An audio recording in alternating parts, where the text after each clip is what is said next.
Welcome to another episode of All Things Moon, Lunar Wisdom for Everyday Life with myself, Kelly Jones. And this is the first episode of 2025. And yes, I know it's the 19th of January, but we've had a good long break from all things work. And this past week, we have been back to it here, back to the gardening, back to teaching yoga and teaching Pilates and organising events. And I had the first moon ceremony of the year on Monday for the full moon in Cancer, which was beautiful. Lots of attendees, lots of people signed up, even just for the recording. So a really good start to the year work-wise. Got a lovely retreat that I'm organising, a half-day retreat with a fellow Strala yoga guide, Natalie, and we've just today discovered that we have only one space left already, and that's in a week. We've nearly sold out for that half-day retreat, so really good start work-wise. In other ways, let's just say it's been a very intense start to 2025. Particularly if we're talking about collectively and worldwide. We've had that very intense full moon last Monday, which was a full moon in Cancer. Full moons, more often than not, signify the ending of something. And being at this full moons are always bring up emotions anyway, like they pull on the tides, they pull up the water. But being in one of the most watery emotional signs of the zodiac, the sign of Cancer, there was definitely lots of feelings to be felt. And I do believe that it was designed that way.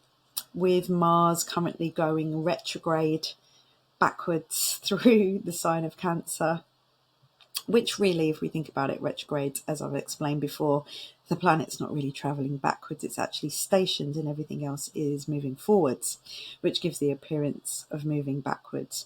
But regardless, to Mars, the planet of action and moving forwards, he probably feels like he's going backwards. Mars is fiery and can be aggressive and full on and wants to, go to war. And being in the sign of Cancer, all of those expressions are watered down by attachment, by wanting to stay at home, by wanting to nurture, and by the emotion. But I think very much that Mars travelling through Cancer at this time of the full moon, it was designed to stir up emotion in us, because the numbness that has swept across the world like some kind of weird virus of tuning out and not being in the present moment, being engaged in what's going on around you, most definitely we can see that some big serious things are happening in the world for people to have to be in that present moment to, literally, if we take the literal archetypal significations of Mars, fire, and Cancer, the home, then we have seen lots of homes on fire over in California and Hollywood. So just reminding you again that these planets don't make these things happen, they don't cause it. But the energy of them being in certain places, just like the weather forecast, when we know that a storm could be likely, that snow could be likely, because the conditions are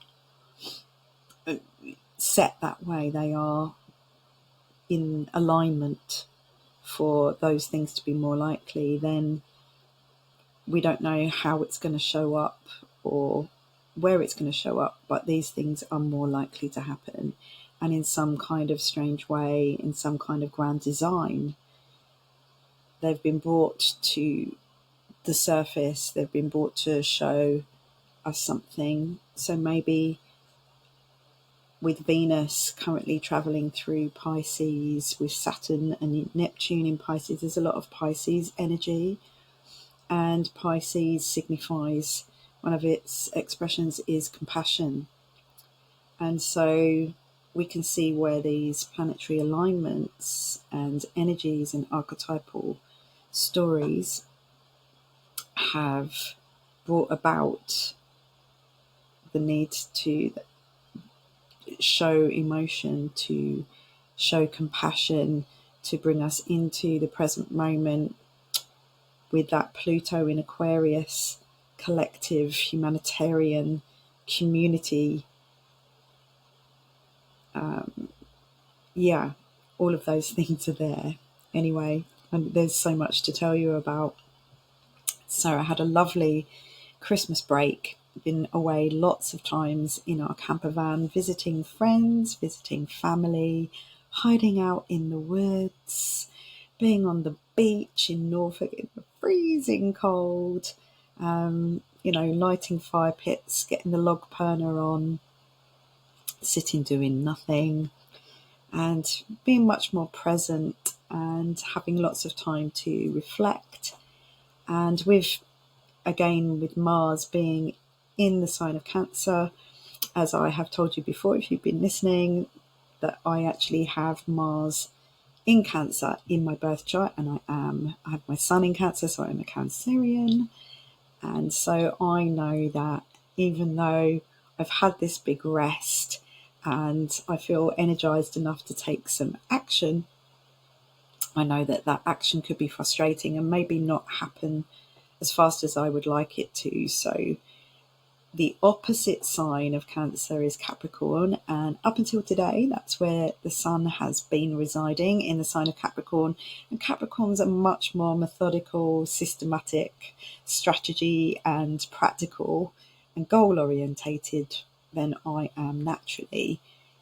But I have tapped into that and made the conscious decision, knowing what was the likelihood, what the forecast was for myself, to sit down and plan, make some goals, have some goals. What is it that I want? Where is it that I'm going? How am I going to get there? How have I been trying to get there in the past that isn't really working for me? And that old saying of Einstein's theory of insanity is keep doing the same thing, expecting a different result. So where have I consistently been doing the same thing and hoping that it will go somewhere, and it doesn't really? All it does is just keep me in the same place. So they're things that I've sat down and pondered on, journaled on, meditated on, and actually had meetings and done some planning for some strategy and some goals. So we're actually in the last quarter moon phase now. So that actually is exact on Tuesday. This is Sunday the 19th that I'm recording this, and it will go out today as well. So last quarter moon phase on Tuesday, and that is a good time. Last quarter moon phase is always a good time to let go of anything that hasn't worked out since the last new moon. So anything that might be weighing you down, any baggage, something that's holding you back, so that you are ready for the next new moon to start afresh with renewed motivation, with renewed energy and a clearer path. In an ideal world, anyway, there's always going to be some kind of aspect or something to come along to kind of present itself as a roadblock. But the more we are aware, the more prepared we can be.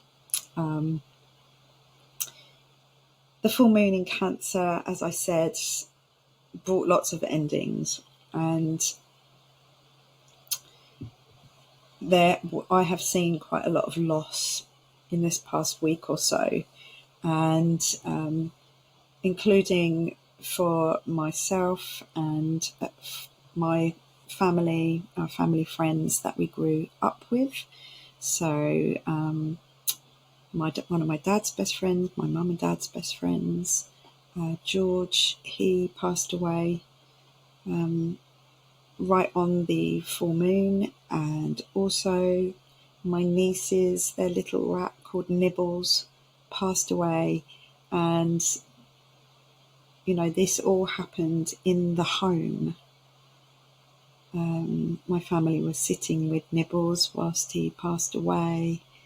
And I also know of another friend who's lost her cat this week, and a few other losses, but all things to do with endings and around the home.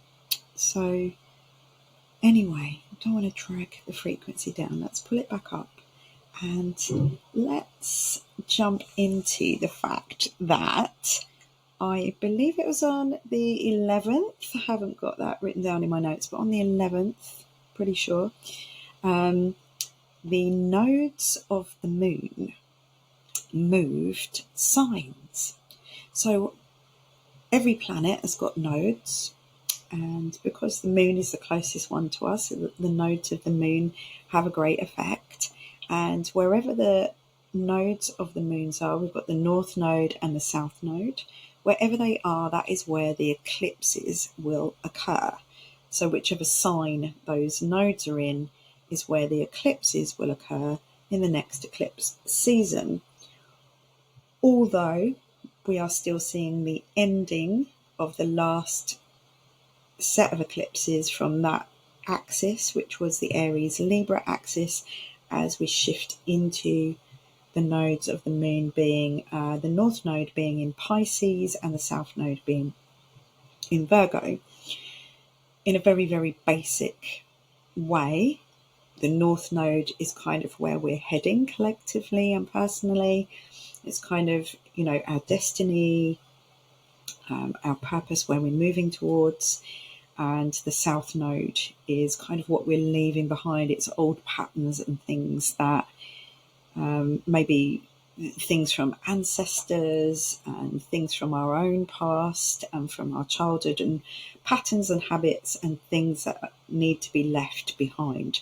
So for this next year and a half, next 18 months, the things we'll be leaving behind will have the energy of Virgo around them. So it may be to do with health, it may be to do with it being an earth sign, it may be to do with being too perfectionist, wanting to be perfect, that strive for perfectionism. That could be what we're looking at leaving behind.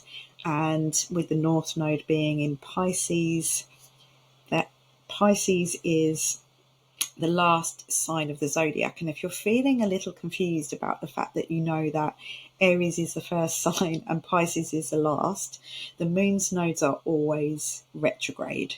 So they're always going to seem to move backwards towards the planet, the sign that was before.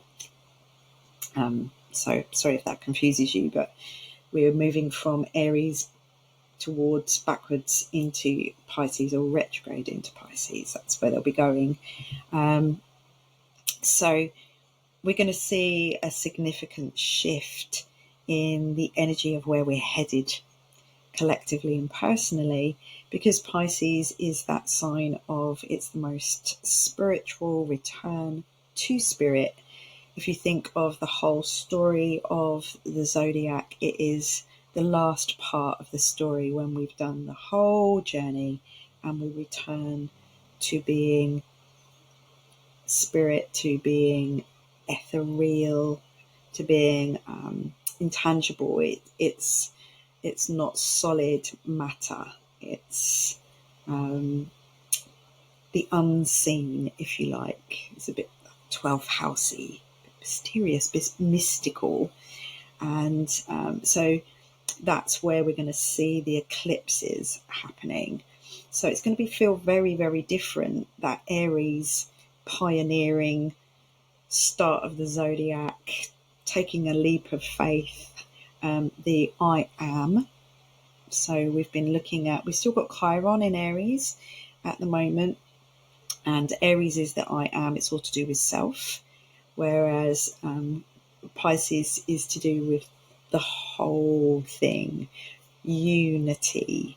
Nothing is separate. Everything is connected to something else. Everything affects everything else. So that's where we're going to be seeing that energy. And I'll cover all that more in depth as we get nearer to the eclipse season, because there's so much more to be aware of in the very near and immediate future of this coming week. Another lovely energy that we've had kicking off this new year has been Venus moving into the sign of Pisces. So Venus is one of the planets that's closer to us. She's faster moving, and over Christmas period she was in Aquarius, and now she is swimming around like a mermaid, all beautiful and sensual in the water of Pisces. And this is a sign of her exaltation. And Venus will be in the sign of Pisces until February the 4th. And Venus brings our awareness and our attention to our relationship with the ethereal, with that Piscean, spiritual, unseen, fluid flowing everywhere, intangible energy. Nothing that's sort of solid and earthy, very watery and fluid. It offers us the opportunity to do soul-centered things, to make soul connections, to have those open-hearted, non-judgmental, egoless connections. It will also, Venus will bring the spotlight to relationships, to finances, and to values, and how that is interspersed with Pisces, that energy of Pisces. So, the relationship is not all about me.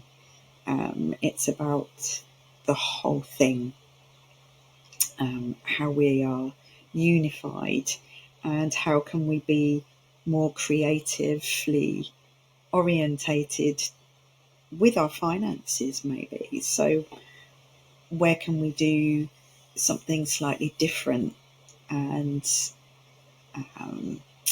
what our values are. So how are our values changing? If you're a Sagittarius rising, then that last full moon in Cancer was presenting itself in the 8th house. So I'm Sagittarius rising. So this energy of Venus, taking a look at our finances and how we value ourselves, and how that affects our relationships, was presenting itself in the 8th house of joint finances. And it's also, 8th house has a lot of other things wrapped around it, but I would say that its main emphasis here, with all of that wrapped around it, is joint finances, and making it a really, really good time to attend to financial matters. And I actually had a meeting this week with a very creative connection that I made, a girl called Georgia, and we were looking at using that Capricorn energy of strategy and how to creatively put me out there in the world of social media to help increase my finances, and how to make me more visible in the world. But also at the same time, so now I've got kind of a strategy in place with that can't start just yet, because I need to plan financially to include it into my budget. In the meantime, to make sure that that can happen, I have sat and the signs are everywhere. So even though that this has come up in the astrology, even before I was planning the full moon ceremony and looking at where it was hitting people in different houses according to their rising signs, I had already arranged this meeting.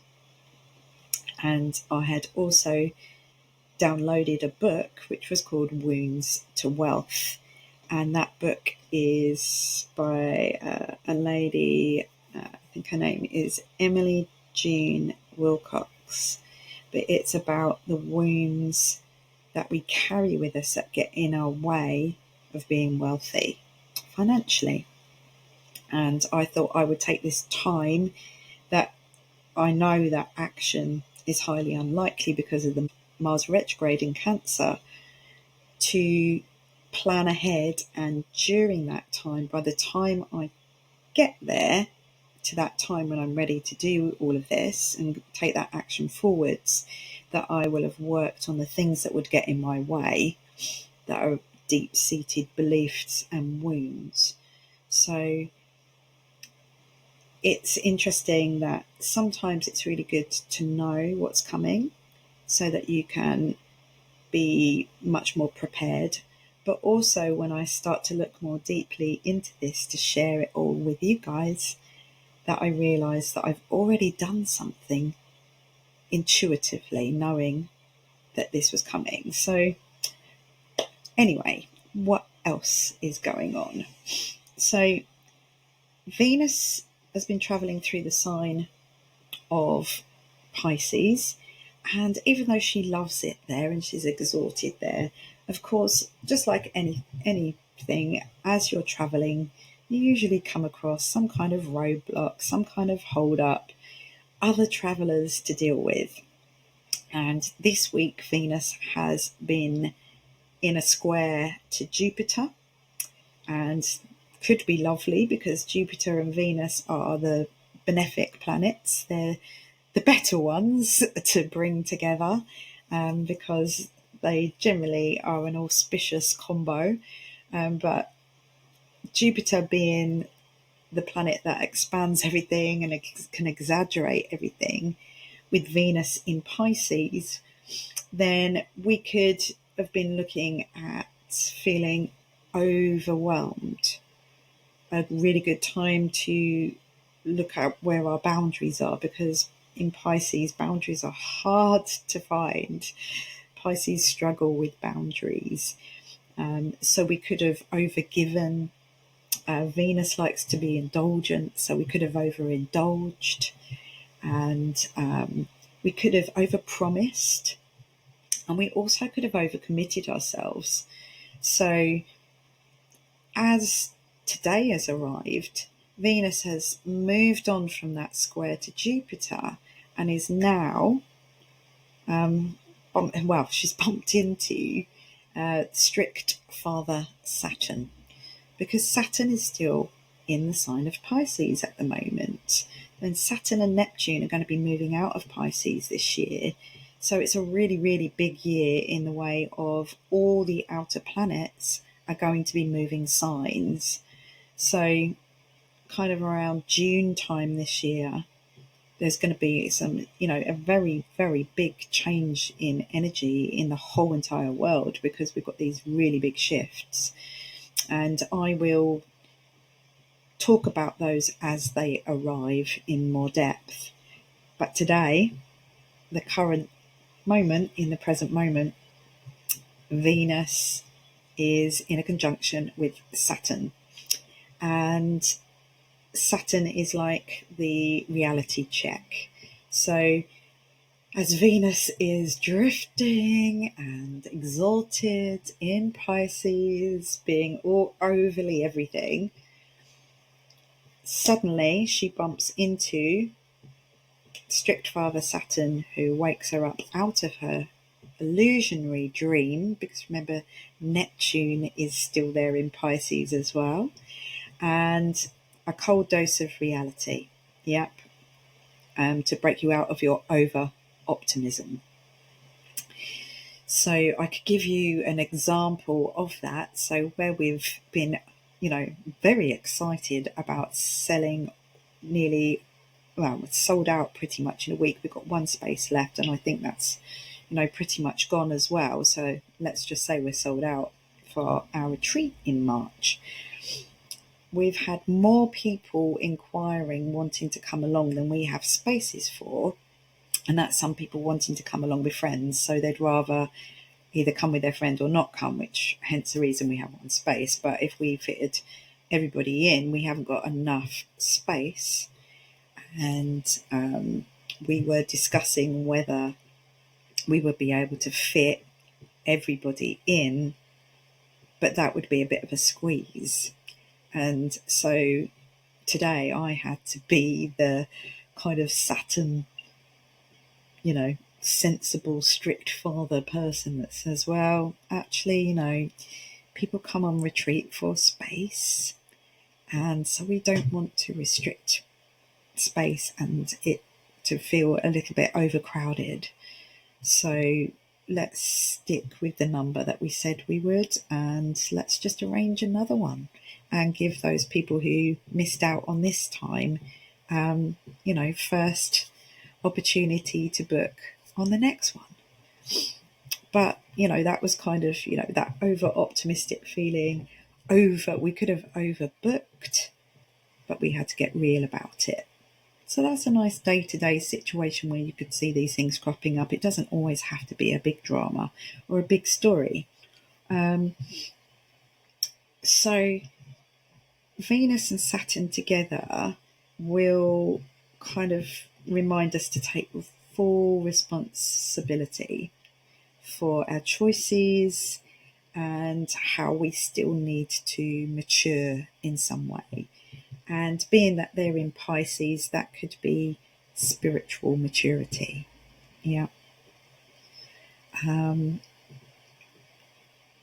Also, with Venus being there, it could be Saturn is very much to do with commitment, and Venus is to do with relationships. It could be commitment to the relationships that we value, because value is another word of the archetypal energy of Venus, and also making important financial decisions. So again, that brings me back to where I've been in this past week. Before I commit and the choices that I make, I need to be mature, sensible, realistic, not over-optimistic before I make those commitments and those changes to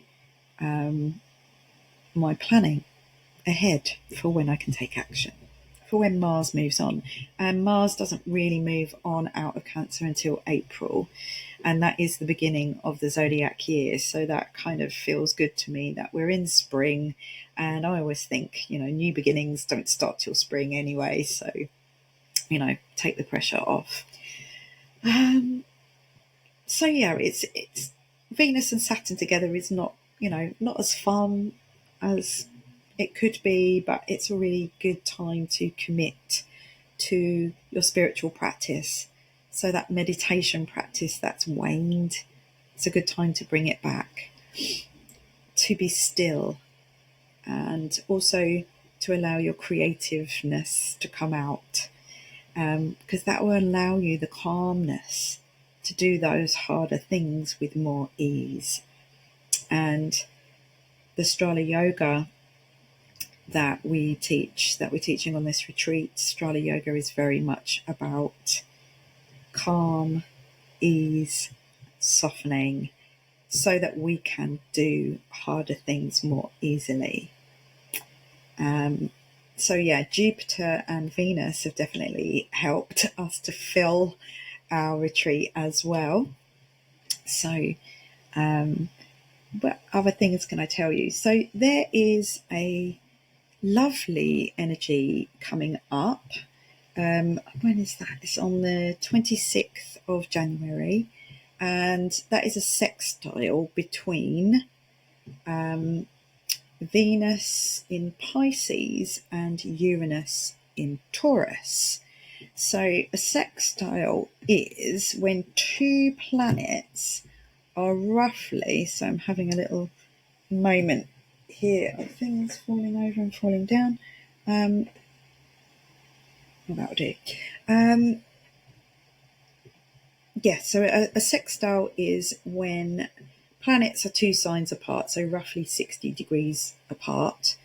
And sextiles are considered to be a harmonious aspect, and they bring us, it's like a supportive energy when opportunities can arise, generally a little bit more short lived. But that is coming up between Venus, as she's in Pisces, and Uranus in Taurus. Venus is the ruler of Taurus as well, and that's exact on January the 26th.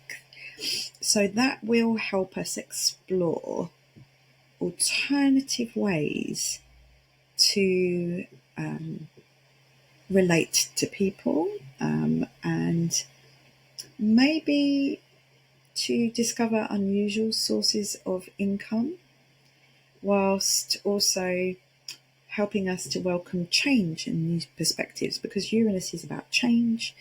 He thinks differently, blows things out of the water, Venus in Pisces, and pulls it down to earth into reality, and maybe a revolutionary or radical maverick way of doing things. So again, this Wounds to Wealth book that I'm reading at the moment will help me to look at different ways of approaching the same thing, so I don't keep getting the same result. Just finally here, a little bit heavier, a little bit of a controversial, but will affect us on a collective level, whether we live in the US or not. As we know, whatever happens over in America generally tends to spread out across the world. They seem to have a great influence on us all. But we have on Tuesday the Sun conjunct Pluto. So the Sun has entered the sign of Aquarius today, and the Sun is going to come alongside, because as we know, Pluto moved into Aquarius at the end of last year, and it is still at 0 degrees of Aquarius, and the Sun is coming into Aquarius, so they are next to each other. And that is the exact same day that the inauguration of the new, or not so new, president. So this second time for the president that they have chosen this time. So, I don't have much opinion around that, really. I don't want to get into that. This is not a political statement or anything. It's to show you the astrology of that moment. And the Sun conjunct Pluto in Aquarius has never before occurred on Inauguration Day. The Sun conjunct Pluto, so next to Pluto, is a very challenging aspect. And it really, remembering that the Sun would be showing us the conscious ego side of the mind, and Pluto is all very relative to power. So it could indicate egotism, authoritarianism, power struggles, powerful enemies, power struggles, propaganda, things like that. Could even, be around plots and corruption, secrets, that kind of stuff. The Roman Emperor Nero had the Sun conjunct Pluto in his, and it brought the abuse of power and destruction. So, not suggesting that any of that could happen, but as we know, we are kind of on this cusp of the end of the old ways, these corrupt ways, and the beginning of a completely different future that's much more Aquarius. So this inauguration is happening right on that moment. Most empires last about 248 years, and that's one Pluto return. And if they do survive their first Pluto return, they usually undergo a dramatic transformation. And this inauguration marks the end of the USA of their Pluto return.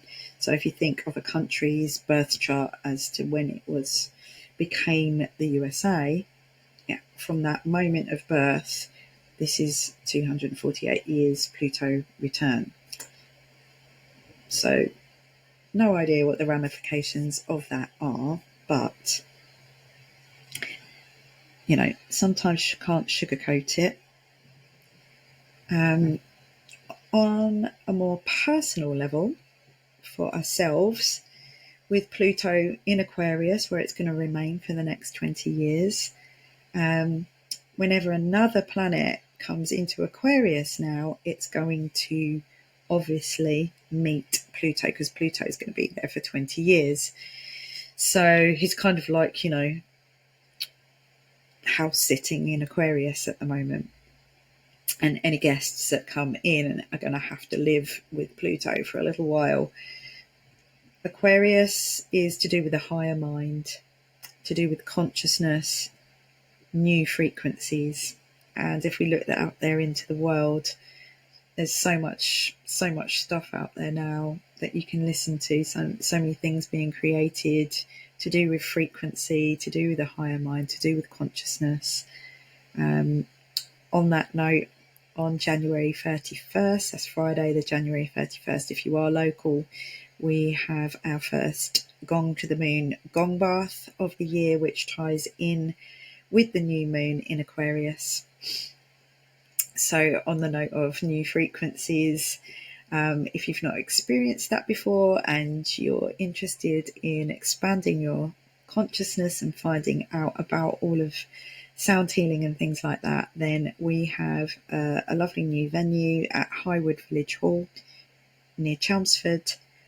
Lovely heated floor, eco building, great acoustics in there. So really looking forward to that. The end of this month. But back to bringing, this Pluto and the Sun together in Aquarius. Pluto brings us down into the kind of underworld of our psyches, into the depths, and into transformation, very sacred transformation. The purpose of any Pluto transit or aspect is that of empowerment and transformation. So as the light of the sun, the light of our awareness, is brought into that sort of depth of Pluto, then awakening to our true power and our true potential is much more possible. It allows us to become aware of our patterns, of our fears, the things that have held power over us, if you like, that are unconsciously directing us. So once again, this diving into where I'm wounded around the area of wealth and finances, all very much that 8th house storyline, plotline, with having the sun in the 8th house for me. That is kind of like, it has shaped my story, and it's time for me to really go. My word of this year is transformation. It's a big word of the year for everybody, but I decided to embrace that word. And even though I'm very good at transformation, where am I not applying that transformation where it would probably make the biggest difference? Transmutation in, and consciously choosing again and taking our power back. So where have I given my power away? In my finances, and to make sure that doesn't happen to me again. Okay, so just to let you know that there will be no online moon ceremony for the new moon in Aquarius. I'm really sorry, but that week I have got the celebration of life of my dad's best friend. I am teaching, I have dance rehearsals for a show, we have the gong bath, and there just isn't a date that I could find. I'm covering some classes as well for another teacher, so I just couldn't find a place where it was appropriate and a good time for me to do that online. So I am creating a workbook, and if you would like that workbook sent to you, then I will pop it onto my social media and onto my website and into the show notes here of how you can get hold of that. It's not quite ready for purchase yet, but I will make sure that that is ready before the new moon in Aquarius on the 29th for you. And yes, been going on for 41 minutes now, so I am going to sign off and wish you all a really good week, and I look forward to speaking with you again next week.